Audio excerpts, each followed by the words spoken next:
প্রিয় দর্শক, আমি আসছি এস এম ফানি ক্লাব থেকে আপনাদের সাথে কথা বলার জন্য। আর আমাদের যে অতিথি স্টুডিওতে আছে উনি হলো সরকারি সাজা খাটা একজন লোক, তার নাম শরীফুল ইসলাম ঠান্ডু। তিনি কিভাবে সাদা খাটা অবস্থায় ছিলেন, কিভাবে জেলের ভিতরে যে সার্বিক অবস্থা সেই সম্পর্কে তিনি আমাদেরকে অবগত করবে। আমি তার কাছ থেকেই শুনতে চাচ্ছি, আপনারা শোনেন। জেল তো আসলে কষ্টেরই।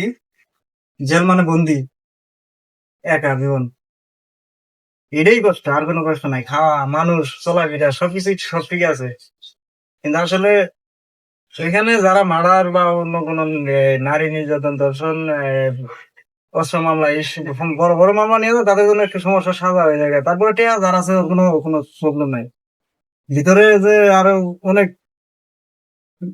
ক্যান্টিন আছে, খাওয়া যায় বাইরের খাবার, আমি জেলের খাবারও ভালো আছে, খাওয়া যায়, এটা তো উন্নত। বাইরে তাইতে জেলে জেলে আসলে এই পরিবেশ ভালোই আছে, খারাপ না। আচ্ছা, ওই জেলখানার ভিতরে কি রাত্রে ঘুমানোর সময় মশারি থাকে? মশারি লাগে না, মশারি ছাড়া অন্য ব্যবস্থা আছে, উন্নত ব্যবস্থা আছে। মশার উপদ্রব নাই? না, বাড়ির সাইডে ভালো আছে। আচ্ছা, খাওয়া দাওয়ার রুটিনটা কিরকম? সকালে উঠে কি খা? সকাল ওইটাতে একটা রুটি দেয় আর খিচুড়ি, খিচুড়ির সাথে কোনোদিন আবার রুটির সাথে হালুয়া আছে, সপ্তাহে একদিন শুক্রবার, সপ্তাহে 2 দিন গুস্ত আছে, হ্যাঁ হ্যাঁ। ডিম আছে, ডাউল আছে, সবজি আছে, সবই আছে। আমার কোনো সমস্যা নাই, কিন্তু খাওয়াটাই একটু কষ্ট। লবণ মরিচ কম এইটাই আর কি। লবণ মরিচ কম হয়। আর এমনি কিরকম লাগে বাড়িতে থাকতে? যেরকম লাগে এরকম তো অবশ্যই লাগে না। খোলামেলা পরিবেশটা একটু বেশি পাইতাম, ওইখানে কোনো খোলামেলা জায়গা নাই। চার দেয়ালের মধ্যে থাকতে হবে। 4 দেওয়ালের মধ্যে থাকতে হয়। আর বেশি কষ্টটা হইতেছে এই জায়গায়, মানুষ বেশি, ঘনত্ব বেশি, মানে সেই জায়গা নাই। আপনি যদি ঘুমাবেন সারিবদ্ধভাবে শুয়ে ঘুমাইতে হবে। হাই সিস্টেমে শোয়া, সবার জন্য এক সমান মাপের সিট, এক সমান মাপের খাওয়া, এক সবার জন্য আর কি। কোনো আইন, 2 রকমের আইন নাই, সবার জন্য আইন সমান। তো এই চেয়ারম্যান বা সাধারণ জনগণই, সবার আইনই সবার জন্যই সমান এই জায়গায়। আচ্ছা, আপনি এখন এই মনোভাব রাখবেন যেন আর এরকম সরকারি সাজা কোনোদিন খাটতে না হয়। সব জ্ঞানই অর্জন করা দরকার আছে, এখানে তো আসলে খারাপ কিছু নাই। আমি এখানে গেলাম, যখন আমি 700-800 লোকের সাথে ঘুরলাম, একসাথে তো কোনোদিনই 800 লোকের সাথে ঘুরি নাই। এটা কিন্তু আলাদা একটা জ্ঞান। আর আমি 70-80 জন লোকের সাথে তো একসাথে এক হলেও কোনোদিনই ঘুমাই নাই।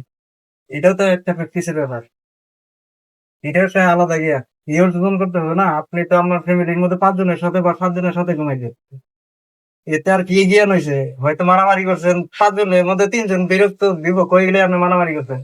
আর এখানে 70 জন 80 জনের মধ্যে বিপক্ষ থাকবে আপনি 30 জন, তাহলে আপনি কি করবেন? মারা। তাহলে ওই লোকগুলোর কন্ট্রোল করে আপনি চলতে হবে এখানে, ওই পরিবেশ। কথা বুঝাইতে পারছি? জি জি। আরো একটা ব্যবস্থা আছে, পানির হাউস। গোসল করে একসাথে মনে করুন 50-60 জন, আপনার ফ্যামিলিতে গোসল করছেন মাত্র 1 জন, সিঙ্গেল ভাবে যায় বা 2 জনে, এর বেশি নাই।